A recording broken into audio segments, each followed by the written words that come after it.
Good evening, ladies and gentlemen. I'd like to open the City Council meeting for the City of Wheat Ridge for June 25th, 2018. If you'd all please rise and join me in the Pledge of Allegiance.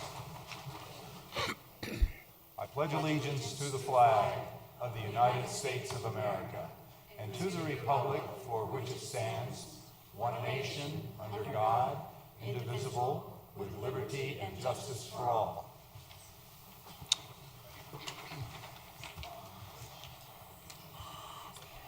Our clerk is out of the city, so the deputy clerk is handling that assignment, and I would ask him to call the roll call of the members. Zachary Urban. Present. Monica Duran. Here. Tim Fitzgerald. Here. Denise Hoppy. Present. Leah Dozeman. Here. Christy Davis. Here. George Pond. Present. Larry Matthews has been excused. He's out of town as well. Okay. All right, thank you very much. Counselors, before in your packet you have the study session notes of June 4th, 2018. If there are no corrections, we will let these stand as presented. Do I see any corrections? We will let the study session notes be entered in the record as presented. I would like to, in our proclamations and ceremonies, let me move to the podium.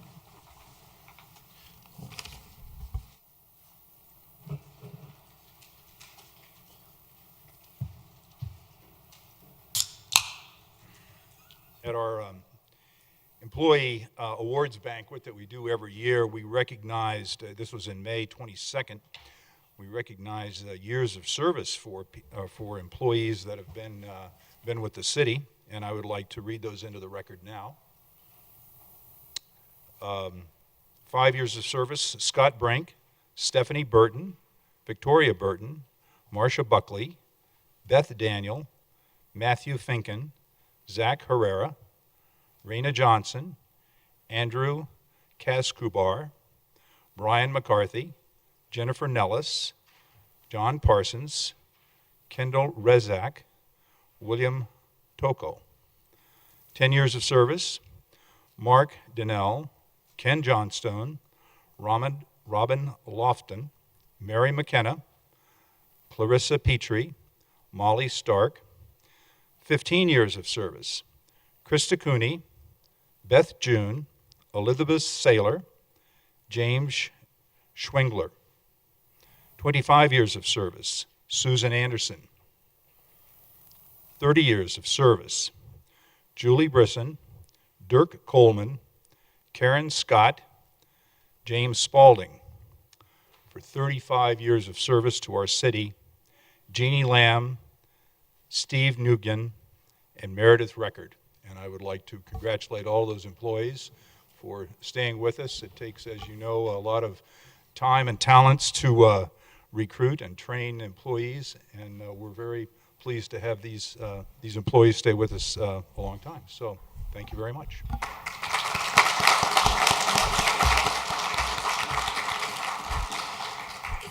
Thank you, Mayor. Also, we, at that awards banquet, we presented awards to several different employees. Several years ago, the city's management team created core values of action for our employees. And action stands for accountability, change, teamwork, integrity, opportunity, and now. We recruit for employees with these core values in mind, and all employees are evaluated against these values on an annual basis. In the last couple of years, the city has undergone a great deal of change, both within our organization and our community.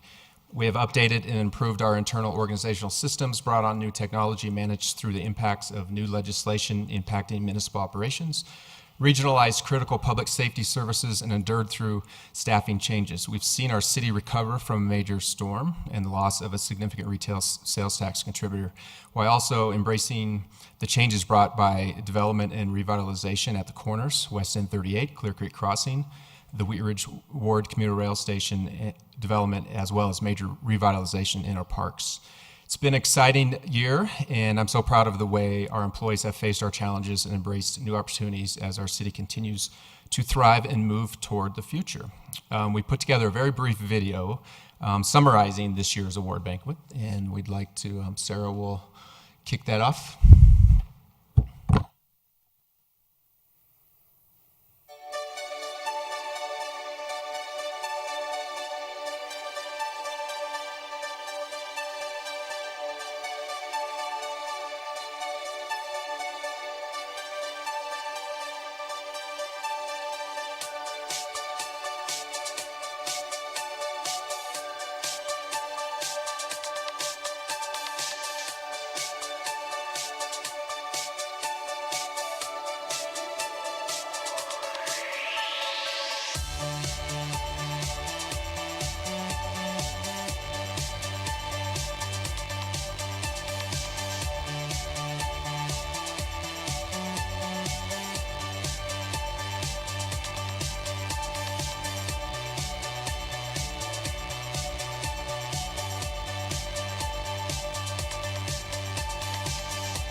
Thank you. I'd like to congratulate all of our employees again and for the great work they did. And thanks Sarah and her team for putting that video together. Thank you.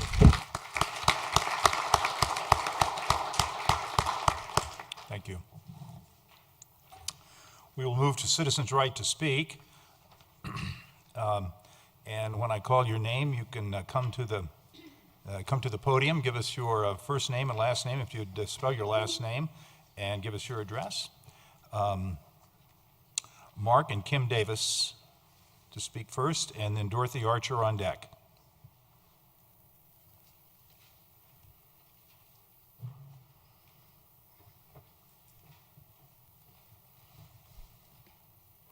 Hello, my name is Kim Davis. This is my husband, Mark Davis, D-A-V-I-S.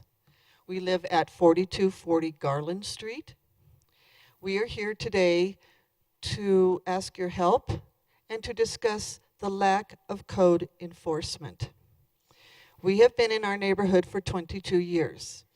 I am not going to mention names because this particular individual is very well known to the police department, the community service officers, and the fire department.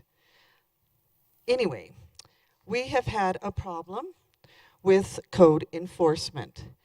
Our first issue is parking, illegal parking. This has been a distressed area. All of us neighbors are getting together, building up our houses, fixing them up, putting lawns in. It's come a long way in 20 years. The neighbor doesn't seem to think maybe he's in his own island or something like that. So the parking issue has become a huge parking dilemma that has been going on for 8 years. Now, I understand your community service officers are stretched to the max. At the moment, I believe there's only 3. They cover this whole entire city, and they cannot be over at our house every single time. That's understandable. The parking issue, however, has been going on and on. He comes over, he takes care of the problem, he tells the neighbor 15 days, remove what you have. The neighbor removes it, it goes on, and we start the cycle all over again. Now, we have a most current one. I have sent 30 pages of pictures to code enforcement. They have come over, they have given him a warning, he has moved his stuff, off it goes. No citations have been issued over and over again. We've gone through 7 vehicles, a camper, and a motorhome. All the same result, nothing. Now, the code enforcement officer said he wanted to keep the peace. That's just fine, but this is the neighborhood bully. He takes advantage of people, and it's continuing, and our poor community service officer doesn't know whether to believe him or not. That's one thing. The second thing was the noise. Noise, noise, noise. We think we have gotten that taken care of. Your supervisor, who is also a motorcycle officer, he heard it himself and went and gave him a citation. Oh my God, it's like pancakes. There is not much noise going on because he has to go to court because that was enforced. The fire department also came. That is being enforced. So there is a lack of your code enforcement. You guys make the laws, but you don't want to enforce them. Thank you. Thank you very much. Dorothy Archer and Carol Kalmes on deck.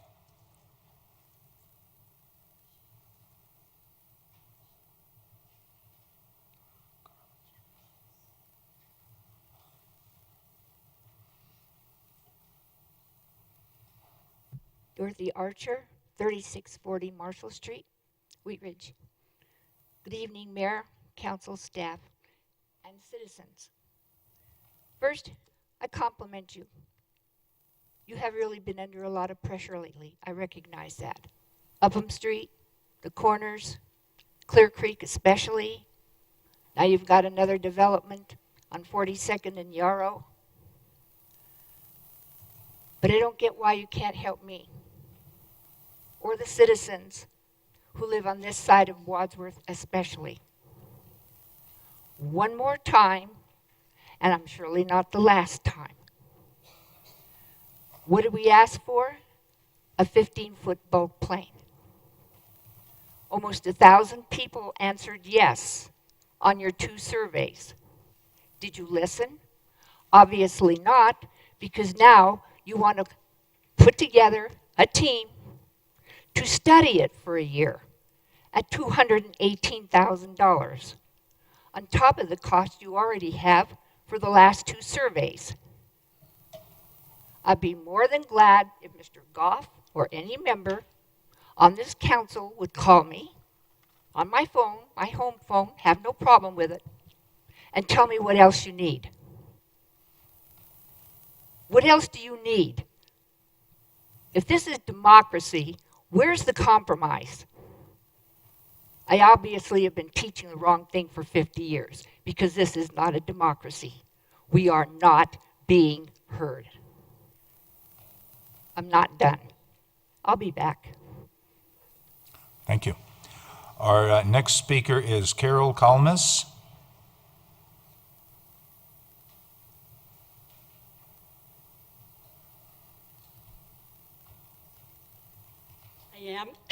I am Carol Kalmus, Kalmes.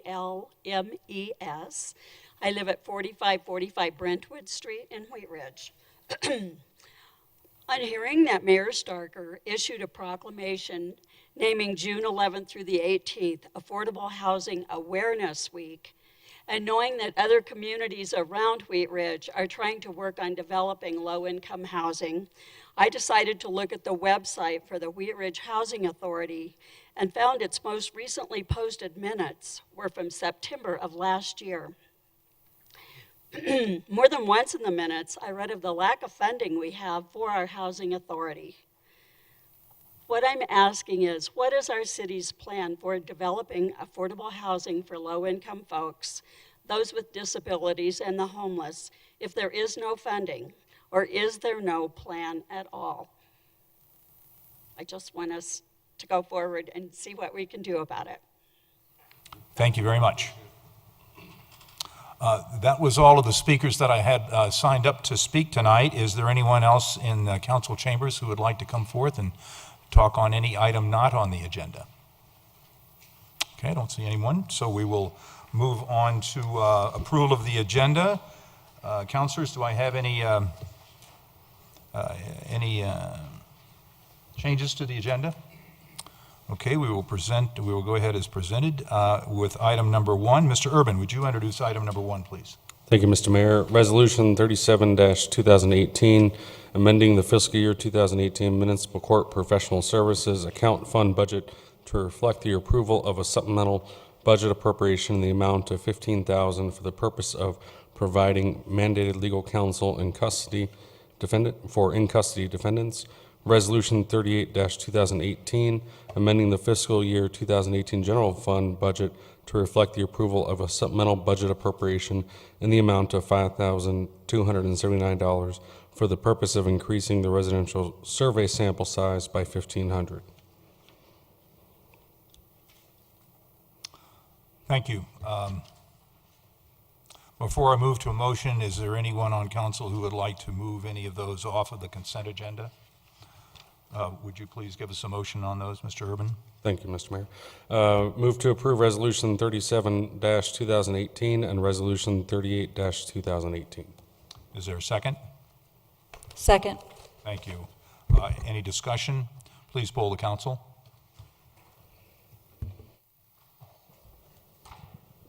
Motion carries 7-0. Thank you. We'll go to item number 2. Ms. Hoppy, would you please introduce item number 2? Thank you, Mr. Mayor. Council Bill number 15-2018, an ordinance amending the Wheat Ridge Code of Laws to include a new criterion for reviewing special use permits. Case number ZOA-18-02. At issue, at City Council study session earlier this year, councilpersons Hoppy and Duran requested consideration of an ordinance potentially amending the city's special use permit regulations. More specifically, the request was to consider adding an additional review criterion to require consideration of an applicant's consistency with the city's adopted comprehensive planning documents. Thank you. Do we have an ordinance number for this? The ordinance number 1647. And this is a public hearing, and I would like to open the public hearing. Mr. Goff, do we have a staff report on this item, or? Yes, Mr. Johnstone will give a brief staff report. Thank you. Thank you, Mayor. As council is aware, in the city's zoning code, there are various uses that are permitted, various uses that are not permitted, and then a category of uses that require review as through what's called a special use permit process. These are essentially considered discretionary uses that may or may not be appropriate in a given location, and it's kind of a site-specific review process. Those applications begin as an administrative review, so they can be approved administratively by the Community Development Director. And then there's also certain conditions which are summarized in the CAF under which they can also require City Council action to review or and approve or deny. And again, that's elaborated on further in terms of what those different scenarios are in your council action form. As Ms. Hoppy noted, earlier this year, council directed staff to draft an ordinance that would add an additional criterion to the 8 other criteria that are used to evaluate special use applications. That would be specifically alignment, the application's alignment with the city's comprehensive planning documents, including the city's comprehensive plan, Envision Wheat Ridge, as well as various sub-area plans that may apply in a specific geographic area. As I noted, there are 8 existing criteria, and this simply would add a 9th that would read as follows. The proposed special use promotes the goals and outcomes from applicable portions of the city's comprehensive plan and any sub-area plans applicable to the property. The comprehensive plan is obviously a very important policy document for the city that we already use in evaluating various other land use application. Probably most thoroughly we use that document in evaluating rezoning requests. By way of example, when the city adopted in 2009 the comprehensive plan, it proposed a focus on corridor redevelopment and with mixed-use development on many of those corridors. And almost immediately thereafter, council initiated a legislative zone change that created new mixed-use districts and then implemented those on the ground on the Wadsworth corridor and 38th Avenue corridor. And the comprehensive plan was a very important guiding document in that process. We think this makes a lot of sense to add this to the to one of the 9 criterion that are used to evaluate special use applications. We did take the ordinance to the Planning Commission for action. Any changes to Chapter 26 of the Municipal Code require a recommendation from the Planning Commission that be forwarded to City Council, and they are also recommending approval of the ordinance as drafted. So I'd be glad to answer questions. Thank you. I think before we go to questions, we'll see if there's any public testimony on this. I don't have anyone signed up to speak. Is there anyone in council chambers that would like to speak on item number 2? Okay, I will open this up then to council for questions of staff. Ms. Dozman. Thank you. How much weight do each of these criteria hold when making a decision for approving a special use permit? Yeah, it's a great question. We don't assign particular weight to them, and there's not a requirement that kind of all the criteria be fully met. And so it's really on balance, is it determined that the criteria have generally been met. And then, of course, it's also important to note that it's completely appropriate and very common that in approving a special use permit, that conditions of approval would be placed that might bring an application better into compliance with 1 or 2 or various criteria. So would you say that there's a certain amount out of the 8, or in this case 9, that should be met before you would approve? I would say a super majority of sorts. I mean, I think if it's on the cusp of 50-50, that's not typically something we would support. And do you think that this criterion is necessary to implement in that none of the other 8 encompass what this would? I do think it's an additional one that will, add to the kind of analysis by adding the language. Okay, thank you. Thank you. Before I close the public hearing, are there any more questions that council would have for staff? I'm going to close the public hearing, and a motion is in order. Thank you, Mr. Mayor. I move to approve Council Bill number 15-2018, an ordinance amending the Wheat Ridge Code of Laws to include a new criterion for reviewing special use permits, case number ZOA-18-02, on second reading, and that it take effect 15 days after final publication. Second. We have a motion and a second. Do we have discussion on the motion? Will you please poll the council? Motion carries 7-0. Thank you. We will move to item number 3. Ms. Duran, would you introduce item number 3 for us? Yes, I will. Thank you. Resolution number 36-2018, a resolution approving a 9-lot subdivision plat for property zoned planned residential development located at 2826 Eaton Street, case number WS-17-04, Eaton Street Cottages. Issue: the applicant is requesting approval of a 9-lot subdivision for property located at 2826 Eaton Street. The property being subdivided includes approximately 3/4 of an acre and will facilitate the development of a 9-unit cottage home development. Thank you. This is a public hearing, quasi-judicial. If you intend to speak on this matter, would you please rise? I need to swear you in. So anyone who intends to speak at the public hearing on this, and I would like to open the public hearing. And if you would please raise your hand and answer this question. Do you swear or affirm to hold do you swear or affirm to tell the whole truth as you understand it in this matter? If you do, please answer, I do. Thank you. Mr. Goff, do we have a staff report on this? We do. Zachary Wallace-Mendez is here for the presentation. Please continue.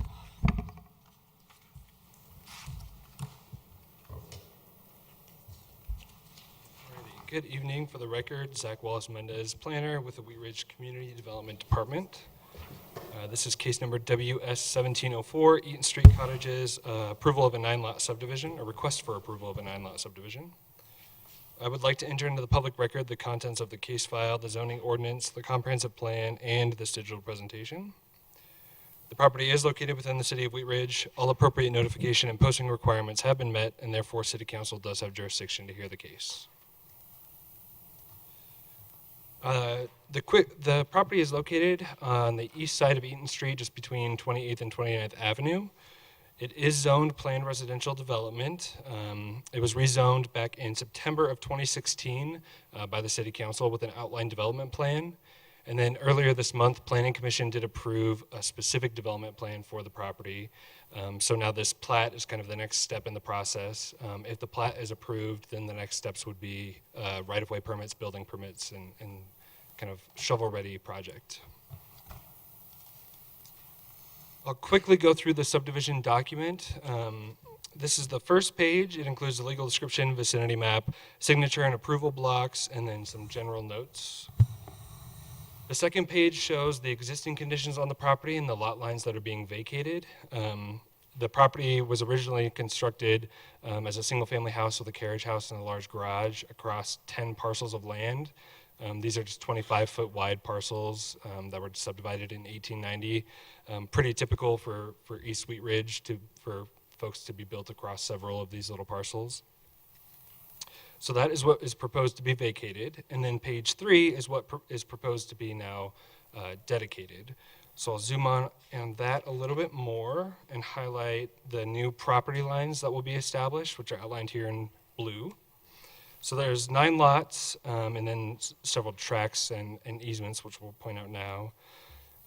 These are easements highlighted in yellow. So there's a standard utility easement around the perimeter, and then standard utility and access easements kind of in between some of the parcels. So there's like a walkway that's planned to be right here. So this is an access and utility easement. And then a large utility easement coming in off at Eaton for water and sewer service, which goes down into the central courtyard to feed all of the 9 lots. And then finally, there are 3 tracts that are being dedicated or proposed to be dedicated. Tract A includes what will be the parking lot area, sort of a common area with a common shed, as well as the common courtyard area. Tract A is a stormwater detention facility, which is actually underneath the parking lot. So it's permeable pavers in the parking lot that allows the water to seep into that stormwater facility. And then Tract C is just a landscape area. There may be common features here like the common mailbox area or something like that as well. This property was posted and notifications were sent out for the SDP and plat for Planning Commission, and then again for the plat, which you're hearing tonight at City Council. During the posting notification for Planning Commission. I did receive one call regarding the specific development plan, and the person was just inquiring about the difference between the public hearing she had been to in September of 16 and what was being proposed now. So just describe the plan development process. I've received no calls or letters regarding the plat specifically. And then during the referral to outside agencies, there were no major concerns. Public Works has reviewed the plat as well as the drainage features of this property, and they are approvable. So staff does find that the subdivision results in a logical layout, which is consistent with the development proposed by the specific development plan. The subdivision does comply with Article 4 of the Code of Laws, which are the subdivision regulations. And the subdivision can be served by all utility agencies with improvements installed at the developer's expense. Staff would recommend 4 conditions of approval.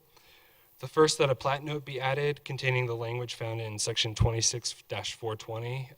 This is regarding attached units, so there will be 2 sets of duplexes on this property. I mean, it's a construction defects note, essentially. The second is that there be no building permit issued until a demolition permit is pulled for the existing structures on the site. So there's a house, a carriage house, and a garage.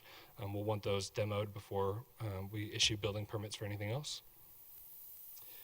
The third, is that the developer enter into a subdivision improvement agreement with the city to establish when the physical construction along, the public improvements, along Eaton Street are in place prior to, certificate of occupancy or building permit. Each situation is a little bit different, so we'll work with them through that subdivision improvement agreement. And then finally, that the city review and approve the HOA covenants to ensure that the common area, like landscaping and drainage features, are being adequately cared for and maintained. So with that, the applicant is present and will not be making a presentation, but is available to answer any questions that you may have. And then I'm also available for questions now as well. Thank you. I had one person signed up, Matthew Adams. Is that the applicant? No, I don't believe so. Oh, okay. Matthew Adams is signed up to speak. Mr. Adams? Okay. Okay.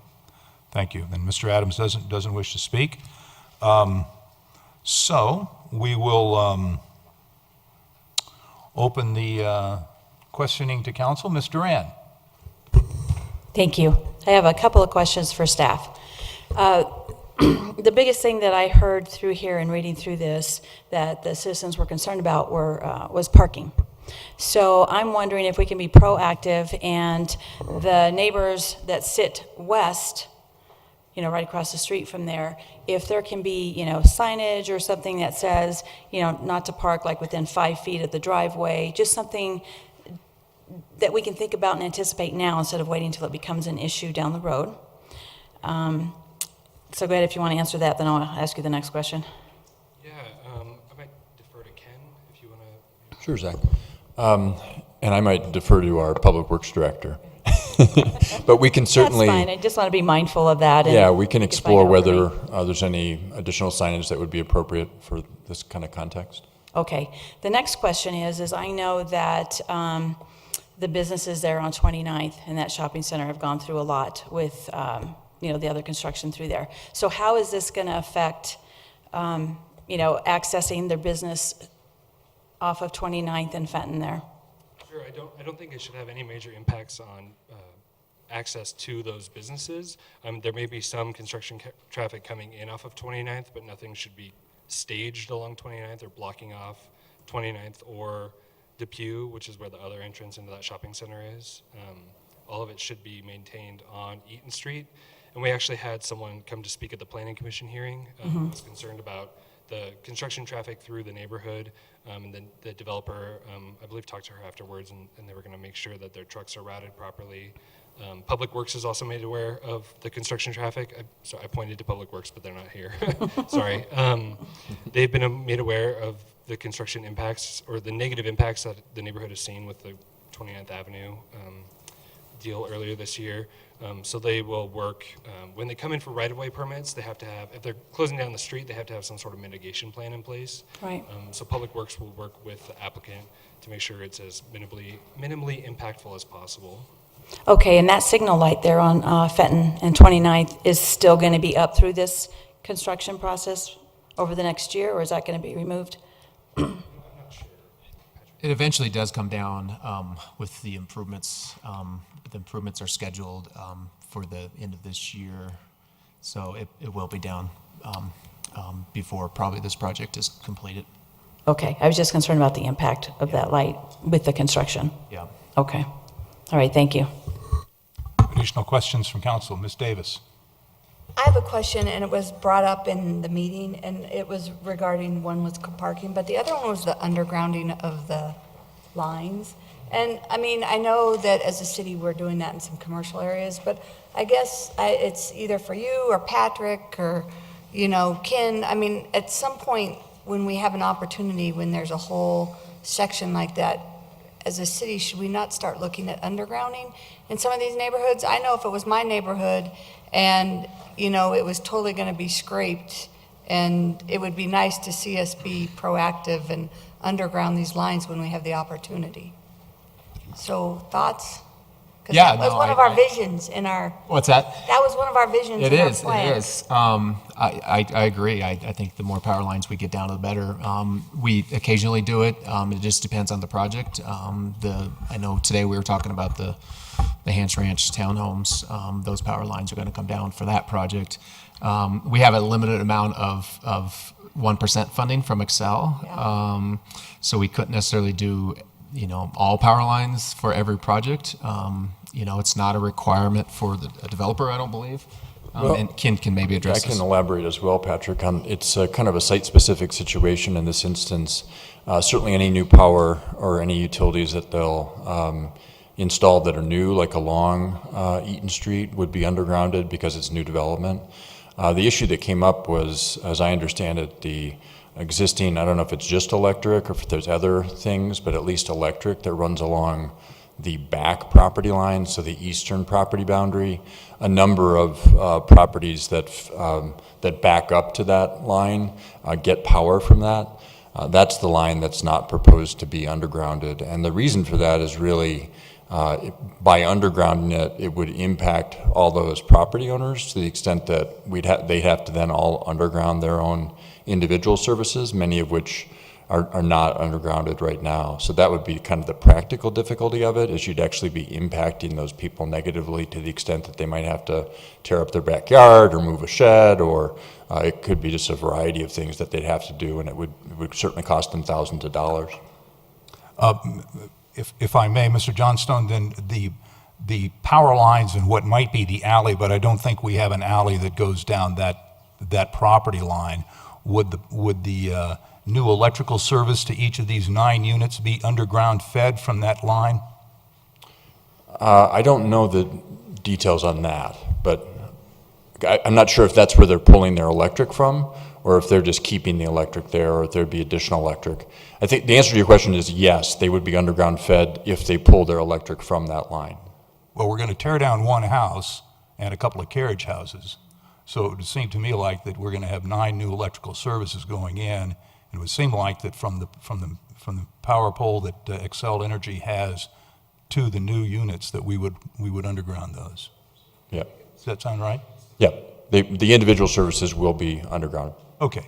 So it's just basically, unfortunately, the folks kind of behind them, because it would affect them negatively, that they would have to do the same. Yeah. All right. Well, I'm glad that we're doing the new ones. Good. Okay. Additional questions from council? I wonder how much it would cost. All right. Before I close the public hearing and ask for a motion from council, do we have any further questions of staff or the applicant? Okay, I'm going to close the public hearing, and a motion is in order. I move to approve Resolution Number 36-2018, a resolution approving a 9-lot subdivision plat for property zoned planned residential development located at 2826 Eaton Street, case number WS-17-04, for the following reasons. City Council has conducted a proper public hearing, all public notice requirements as required by Section 26-109 and 26-407 of the Code of Laws. The requested subdivision has been reviewed by the Planning Commission, which has forwarded its recommendations of approval. All requirements of the subdivision regulations have been met. The proposed plat will facilitate the redevelopment of this site.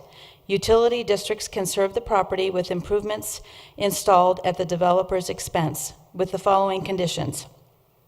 A plat note be added with the language contained in Section 26-420, plat note concerning multifamily development.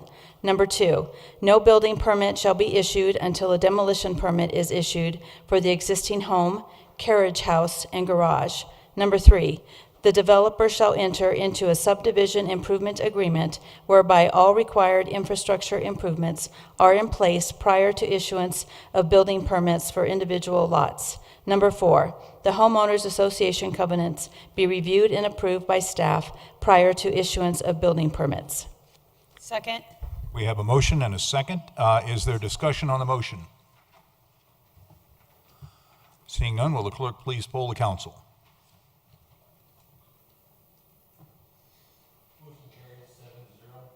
Thank you.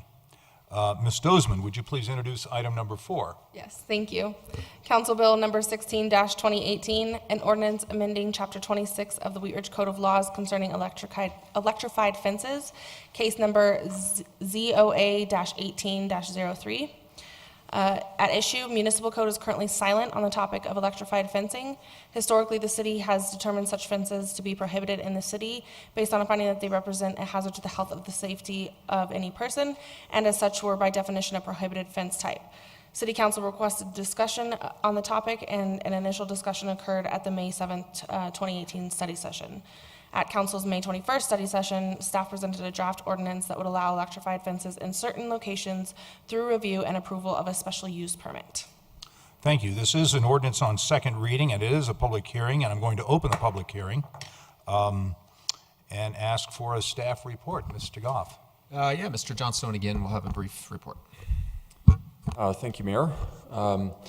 The Municipal Code, Chapter 26, the Zoning and Development Code, does identify various types of permitted fences. As Ms. Dozman noted in her introduction, it is silent to the topic of electric fences, and the historical staff opinion for many years has been that, as such, they are a prohibited fence type, again, as Ms. Dozman noted, as a potential to represent a hazard to the health and safety of the public.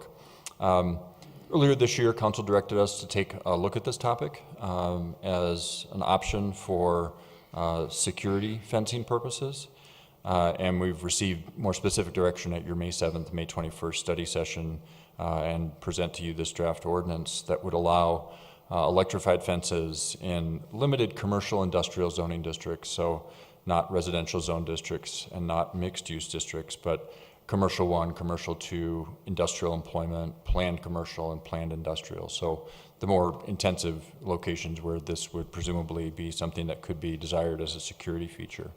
They would be reviewed and approved as a special use permit, which we've already talked about that process earlier tonight, so I won't elaborate on that in any detail unless you have questions. They also would be required to be installed with the presence of an additional perimeter fence to prohibit the accidental contact of someone coming into contact with the electric fence. And they would be need to be necessitated based on a history of criminal activity or theft that justifies that additional security needs. So we're trying to allow this as a security measure, but also put it in a fairly narrow space so that these do not end up in what might be considered by some to be inappropriate locations. So trying to strike that balance.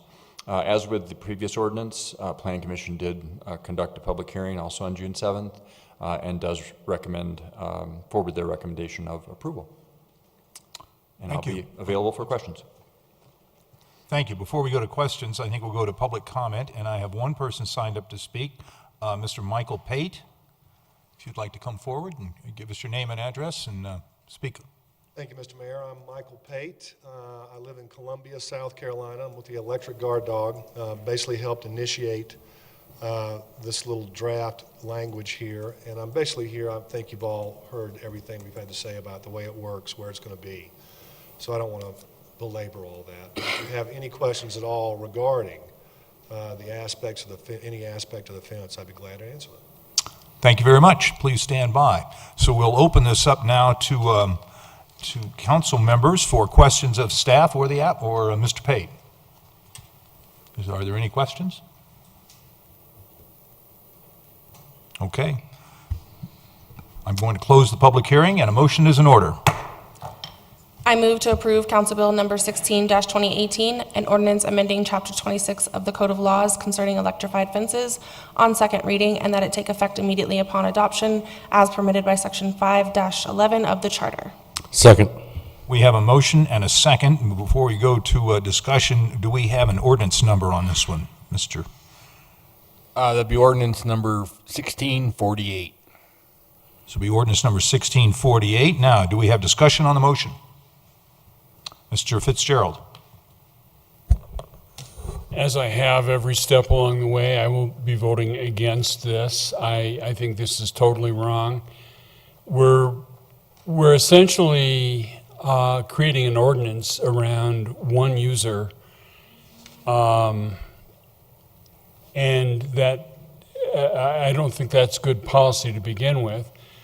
But secondly, in this particular case, this site is adjacent to an elementary school, and although there's going to be another fence, and although the applicant has agreed to shut the fence down during the day, which I think is a good thing, I nonetheless am against opening up the city to electric fences, so I'll be voting against this. Are there any other comments or discussion on the motion? Seeing none, will the clerk please poll the council?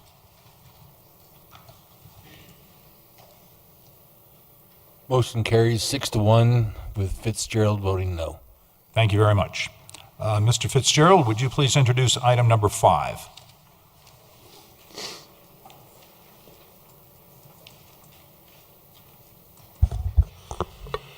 Item number 5 is a public hearing and a resolution. Resolution number 35-2018, a resolution approving a 13-lot subdivision plat for property zoned planned mixed-use development, PMUD, and planned commercial development, PCD, located west of Interstate 70, south of Highway 58, and north of approximately 33rd Avenue. Case number WS 17-7/Clear Creek Crossing. The issue: the applicant is requesting approval of a 13-lot subdivision for Clear Creek Crossing property. The property includes approximately 210 acres of land. Approximately 2/3 of this land area is subject to the Clear Creek Crossing Planned Mixed-Use Development Outline Development Plan, which is approved by the City Council in March 2018. The plat will facilitate the construction of the development plan. This subdivision application modifies a plat that was approved in 2011 for a previous development scenario that was never built. Thank you. This is a resolution, a public hearing, and it is a quasi-judicial matter. So I'm going to open the public hearing. If you intend to speak on this, would you please stand and I will swear you in? Do you swear or affirm to tell the whole truth as you understand it on this matter? Say I do if you do. Thank you. Okay, Mr. Goff, do we have a staff presentation on this? We do. Zach Wallace-Mendez is back for round 2. Mr. Mendez.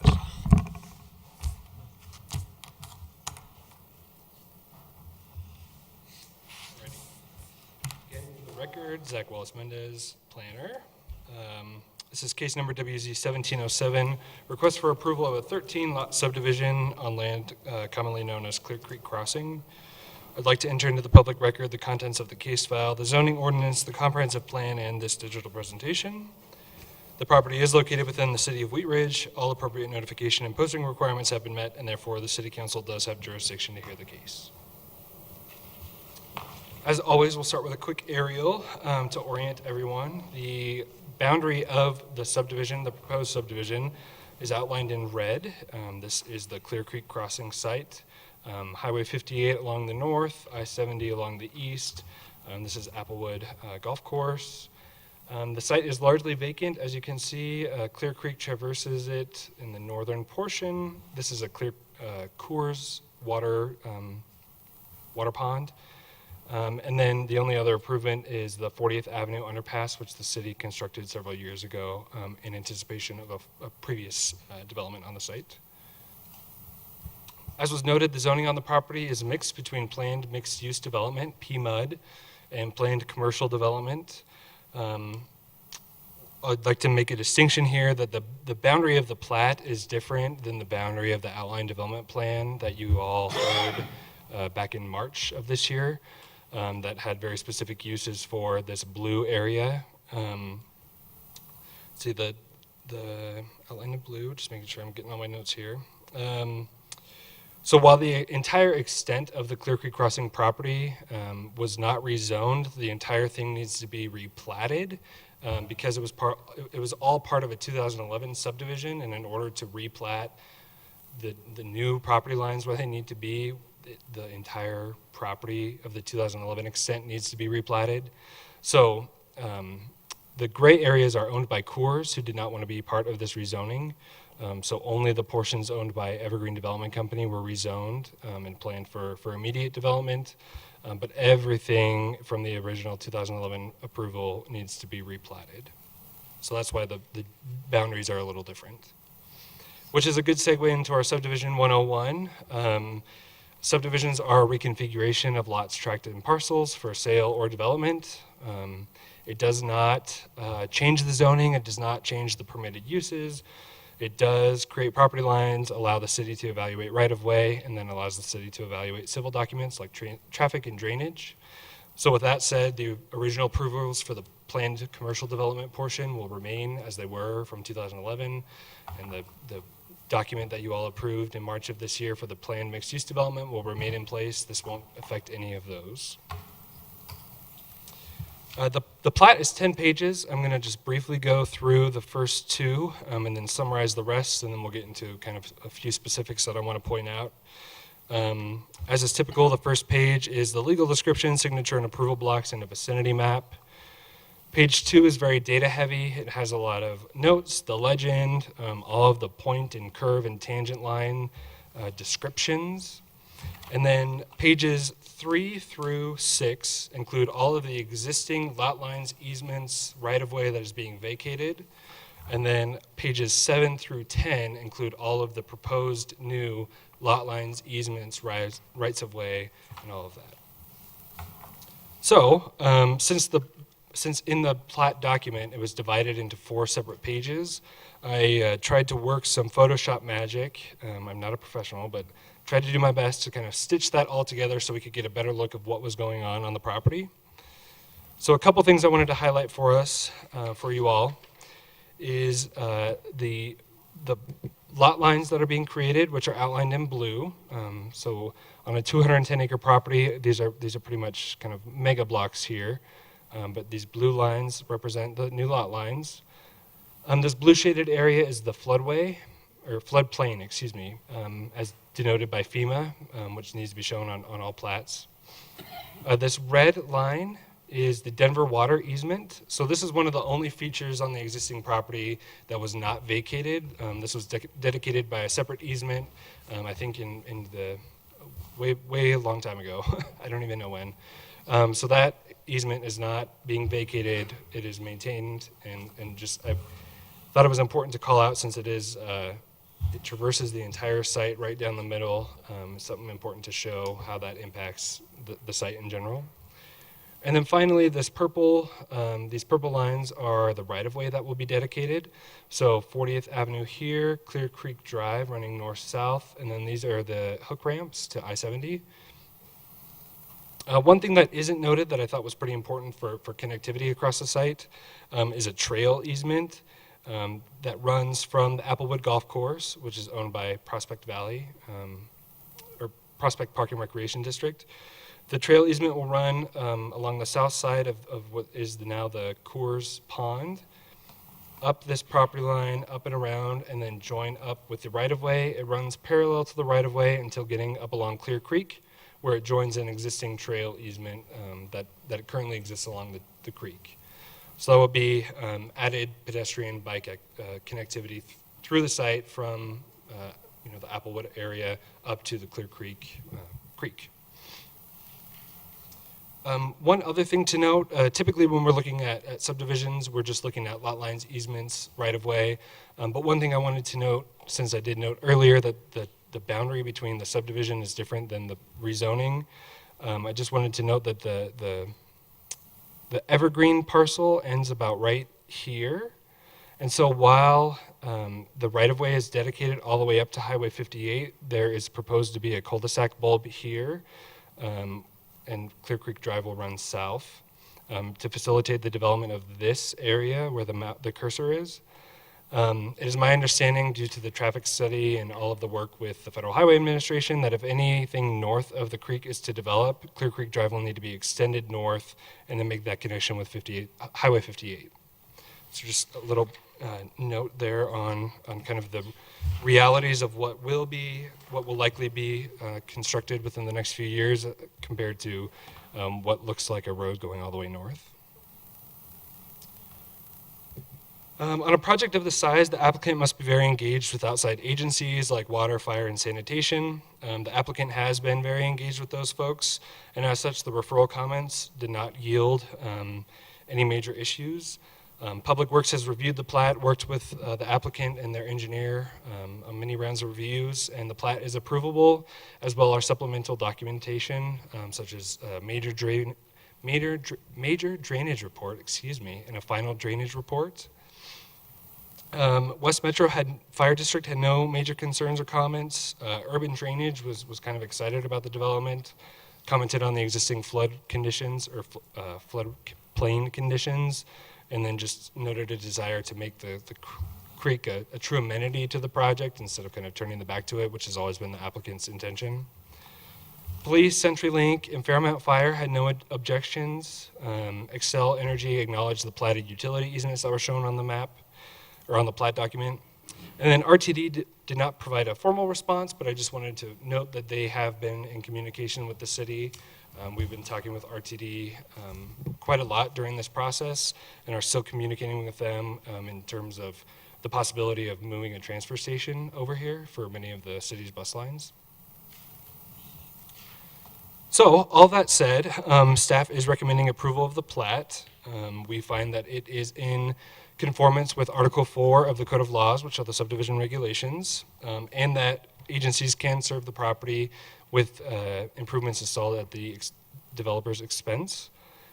We would recommend one condition of approval, which seems to be our standard condition of approval for plats, is that the developer enter into a subdivision improvement agreement with the city.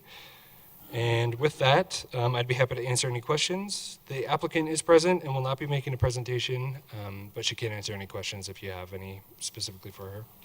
Thank you very much. I think if we can sort of hold our questions, we have public comment. I have one person signed up to speak. If Roxanne Runkle would like to come to the microphone and speak on this.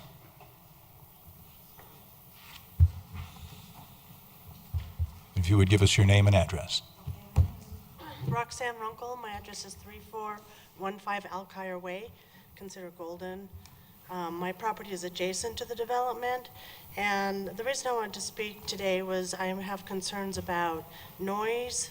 I didn't know if there was a noise ordinance for developments and a light for my property. I do have horses on the property, and there was discussion about Lutheran SCL moving on to that property as one of the tenants and the possibility of helicopters landing there. And I hear the helicopters at 4:30 every morning for the traffic on I-70. So I was just wanting to express my concerns about noise and light. Thank you very much. That was the only member of the public that I had signed up to speak. Is there anyone here who is not signed up who would like to speak at this time? All right, we will close the public comment section. I'm going to open this up to council for questions of the, of staff or the applicant. Do we have questions on the, on this? Mr. Urban. Thank you, Mr. Mayor. I understand the list of outside agencies that were contacted for this application. What about the Applewood Sanitation District, and what was their response? Yeah, the Applewood Sanitation District, I believe they did respond. Sorry, this was several months ago. I'm trying to remember. They did respond, and the applicant has been working with them. They had a list of concerns at the very beginning about how they would access the site and things like that. And now in the final plat, there are actually specific Applewood sanitation easements. So there's a lot of standard utility easements, but then there's some that are specifically dedicated for Applewood Sanitation District because the developer has been working through them or with them through the whole process to make sure that they are adequately able to serve the property.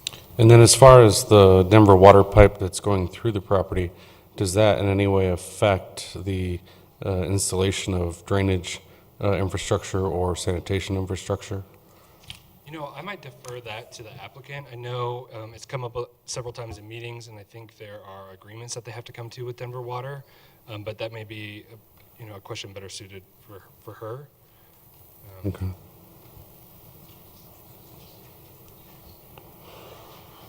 And if you would give us your name and address, please. Christine McWright, Evergreen Development, 1873 South Bel Air, Denver. Thank you. So Denver Water will impact us in terms of crossings. So we're working with Denver Water as we speak to license crossings, primarily at 2 locations.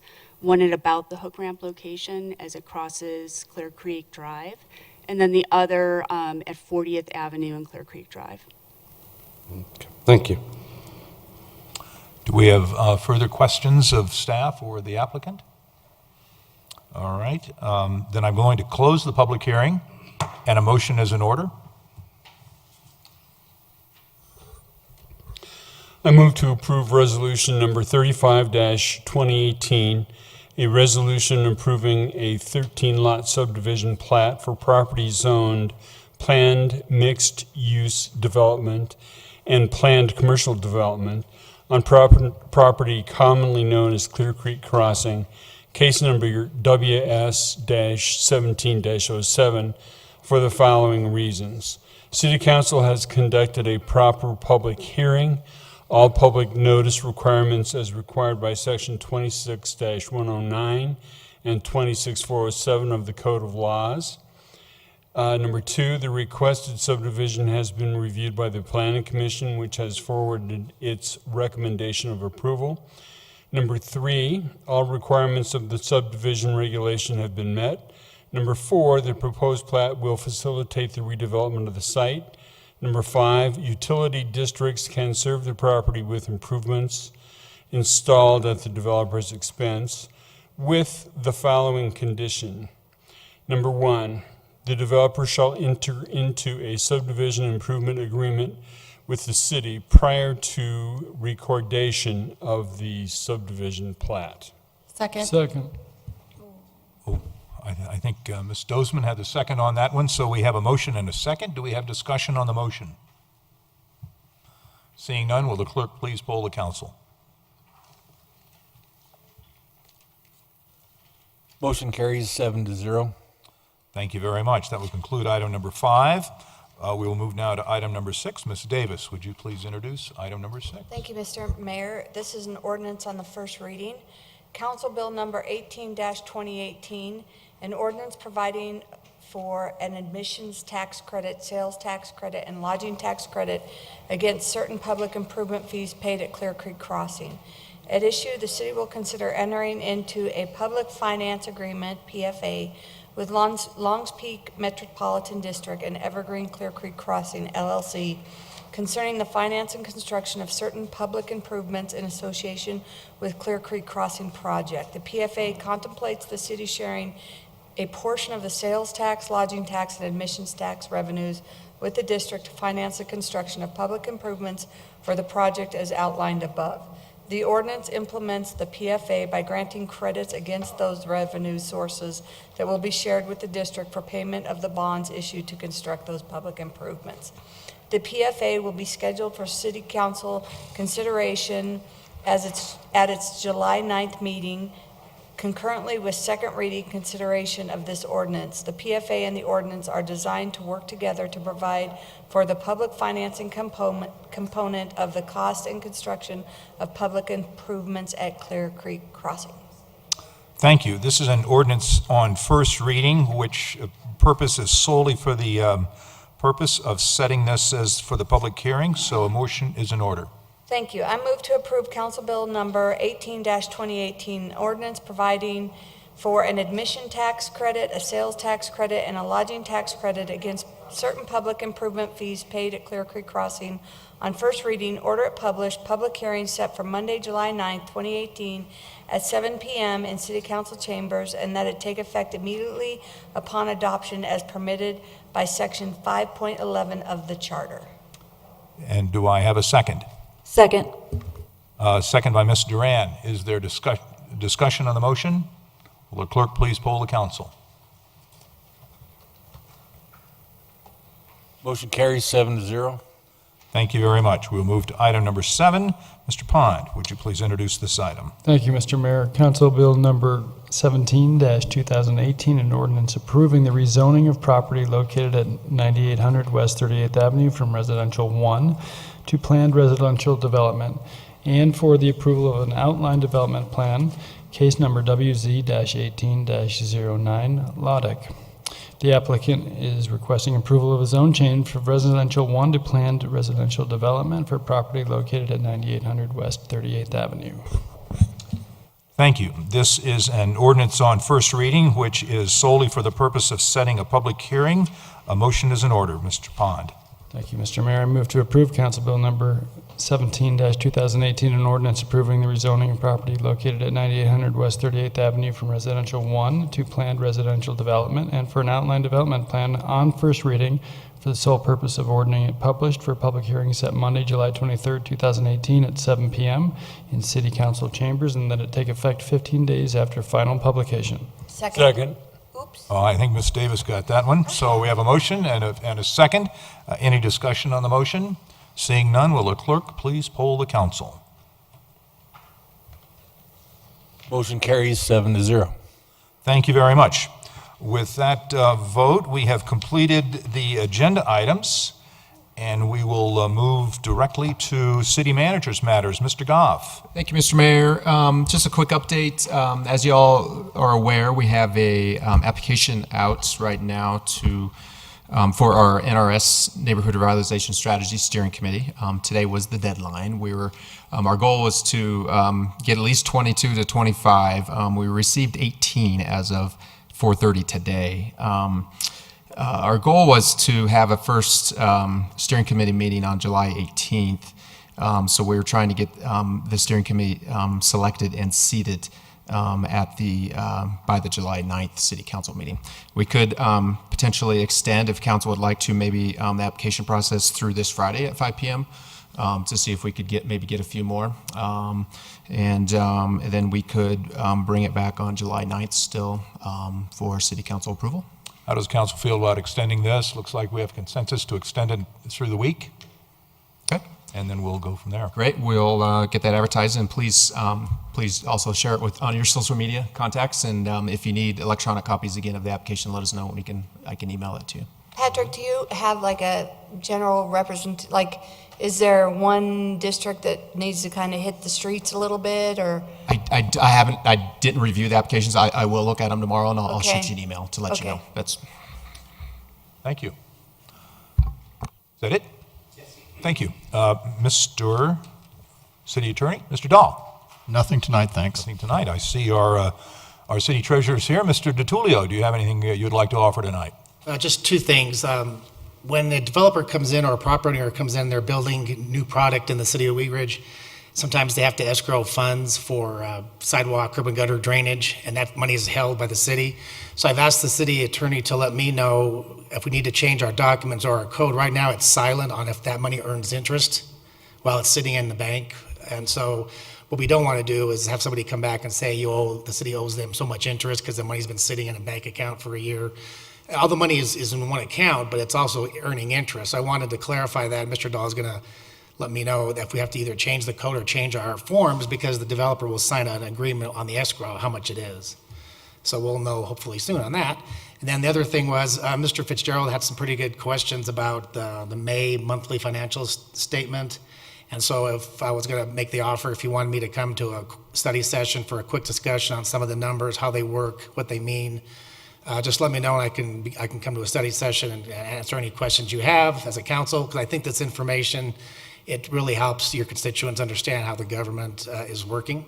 So let me know if you need me to come on a study session and answer a few questions about the Tabor Reserve versus our regular reserve and what your reserve policy is. Thank you. Mr. Eaton, our city clerk, is out of town. Did she leave any memos that she wanted to have discussed at tonight's meeting? No, sir, she did not. Okay, thank you very much. We'll move to council and start with Ms. Duran. Nothing at this time. Thank you. Thank you so much. We'll go right down the line to Ms. Hoppy. Nothing for this evening, thank you. All right, Mr. Urban. Thank you, Mr. Mayor. I just wanted to address Carol's comments at the beginning of the meeting regarding the city of Wheat Ridge and the Jefferson County Housing Authority.